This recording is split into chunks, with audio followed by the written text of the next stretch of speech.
Cảm ơn bạn đã tin tưởng sử dụng dịch vụ của Trung tâm Không gian mạng Viettel. Bánh cuốn là một trong những món ẩm thực độc đáo của người Việt và còn là thức quà sáng phổ biến. Thế nhưng tại con ngõ nhỏ số 109 Tôn Đức Thắng, Hà Nội lại tồn tại một cửa hàng bánh cuốn không biển hiệu đã có từ lâu đời và chỉ mở ban đêm. Bạn đang nghe tiếng nói nhân tạo của Trung tâm Không gian mạng Viettel. Lối vào quán rất hẹp, chỉ đủ một xe máy qua nằm tận cùng con ngõ nhỏ 109 Tôn Đức Thắng, không biển hiệu, không chỉ dẫn. Quán của cô Lan chỉ vỏn vẹn trong ngôi nhà khoảng 25 m² và cũng là nơi cô sinh sống.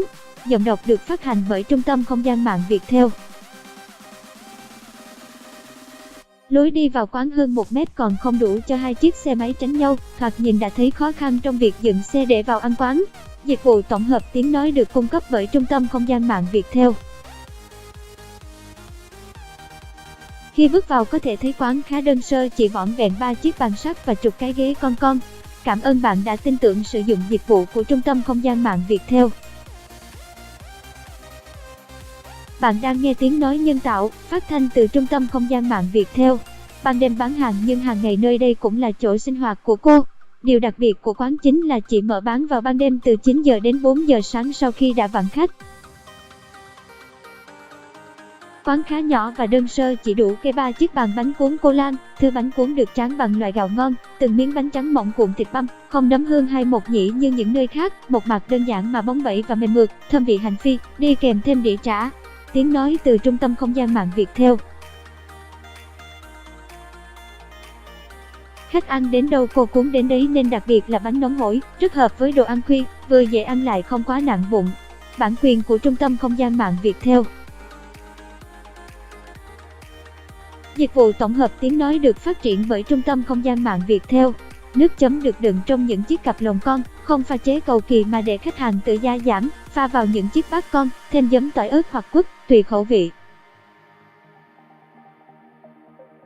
Tiếng nói từ Trung tâm Không gian mạng Viettel. Ngoài bánh cuốn còn có thể gọi thêm trà quế hoặc trứng hấp ăn kèm.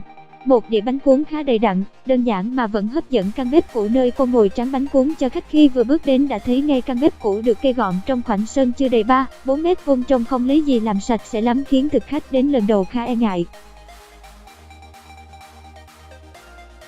Bản quyền thuộc về Tập đoàn Công nghiệp Viễn thông Quân đội Viettel. Mất khoảng 10 phút chờ đợi sẽ có đĩa bánh cuốn khá đầy đặn, đủ sức cho 2 người ăn. Cô Lan kể, quán được mở từ năm 1968 với thâm niên 50 năm, mới chuyển về đây được hơn 30 năm. Cảm ơn bạn đã sử dụng dịch vụ của Trung tâm Không gian mạng Viettel. Bản quyền thuộc về Trung tâm Không gian mạng Viettel. Trước đây mẹ cô bán bánh phở, mỗi ngày bán được 2 tạ bánh. Nguyên liệu thì cô cho 2 vốt gạo không dùng để ăn cơm, gạo để ăn cơm thì cho 2 vốt rưỡi, trong nghề họ gọi như vậy. Giọng đọc thuộc bản quyền Trung tâm Không gian mạng Viettel. Mỗi ngày cô tráng 65 kg gạo ra 2 tạ bánh.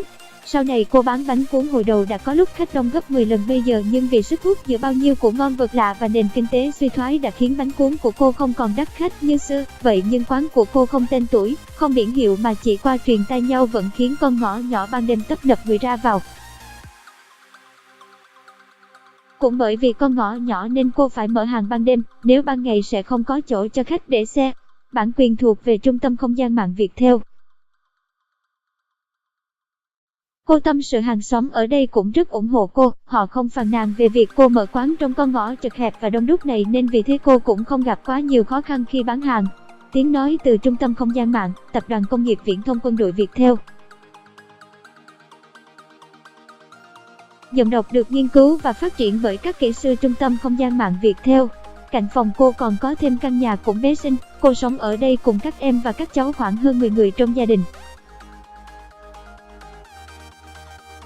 Một suất bánh cuốn dù ăn tại chỗ hay mua về đều rất đầy đủ và ngon miệng. Tại Hà Nội, xô bồ này thật hiếm khi còn tồn tại những cửa hàng lâu năm mang đậm nét giản dị và truyền thống của người Việt. Cảm ơn bạn đã tin tưởng sử dụng dịch vụ tổng hợp tiếng nói của Trung tâm Không gian mạng Viettel. Dịch vụ tổng hợp tiếng nói được cung cấp bởi Trung tâm Không gian mạng Viettel.